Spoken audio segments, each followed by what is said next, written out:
A perfect scone has sweet, crumbly edges, a soft, moist center, and a golden brown exterior. To make these glazed cranberry orange scones, you'll need 2 cups of white flour, a half a cup of granulated sugar, 2½ teaspoons of baking powder, 1/2 teaspoon of salt, 1 cup of frozen cranberries, 1 egg, 1/2 cup of very cold butter, 1/2 cup of cream, 1 tablespoon of orange zest, and 1 teaspoon of vanilla.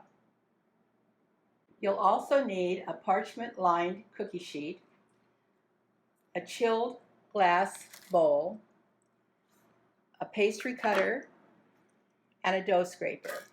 For the orange glaze, you'll need about 3/4 of a cup of powdered sugar and enough fresh orange juice for the right consistency for your glaze. Start by adding all of your dry ingredients: 2 cups of flour, a half a teaspoon of salt, 2½ teaspoons of baking powder,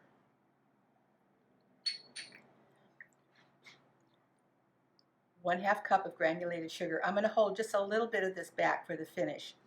I'll hold out about a tablespoon. This is a good time to add your orange zest, a tablespoon of orange zest. Treat it like a dry ingredient.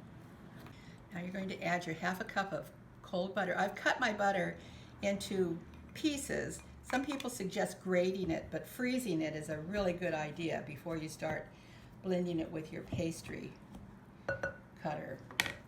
With your pastry cutter, start working the flour and butter until you get the consistency you're looking for, which is about the size of a pea.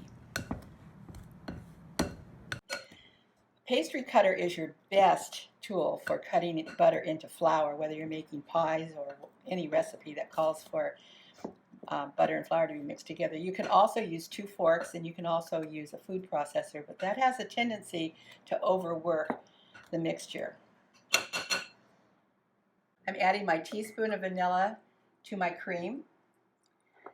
But my first ingredient I'm adding is my cup of frozen cranberries. I like using frozen cranberries because they help keep the mixture nice and cold. You can also use dry cranberries at this point if you would prefer.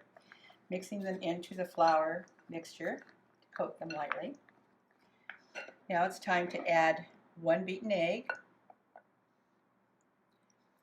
and your cream and vanilla mixture. And this is the time you want to work fairly quickly. This needs to come together fairly fast.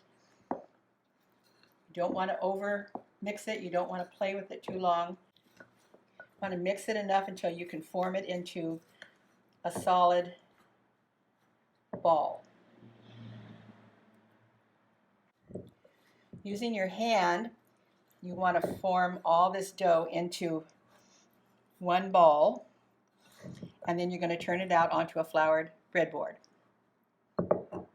So my scone dough has come into a nice solid round ball. Now it's time to flatten it, just using my hands, pushing down on it.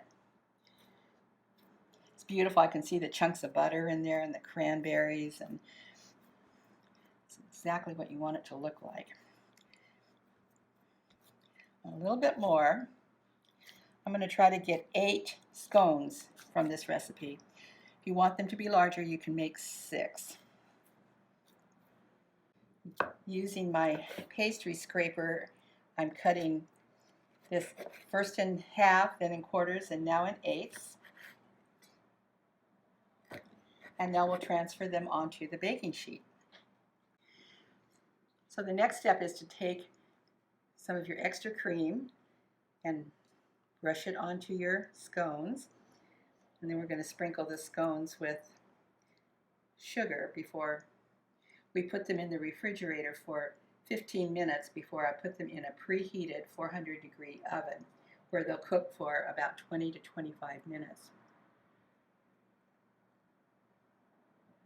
Scones are actually originally from Scotland. We oftentimes think of them as being more English than Scottish, but they are actually or originated in Scotland, where they were cooked on the stovetop on a griddle. Then after baking powder became available, They were then baked in the oven. While our scones are resting in the refrigerator before we bake them, and my oven is preheating, I'm going to make our glaze. Small additions of fresh orange juice. You can use frozen, but you've had to zest an orange, so you've got a fresh orange on hand. So go ahead and just add it until you get the consistency that you're looking for. And this is the consistency I'm looking for. You don't need a lot of glaze on this one. You're just going to drizzle this over the top of the scones. Our beautiful scones are out of the oven and they cooled to room temperature, so now it's time to drizzle the glaze. These scones will freeze beautifully and they'll keep for quite a long time in the freezer if you have any left over. They're not all eaten first. Whether for an on-the-go breakfast with a cup of coffee or an afternoon tea, scones are always a family favorite.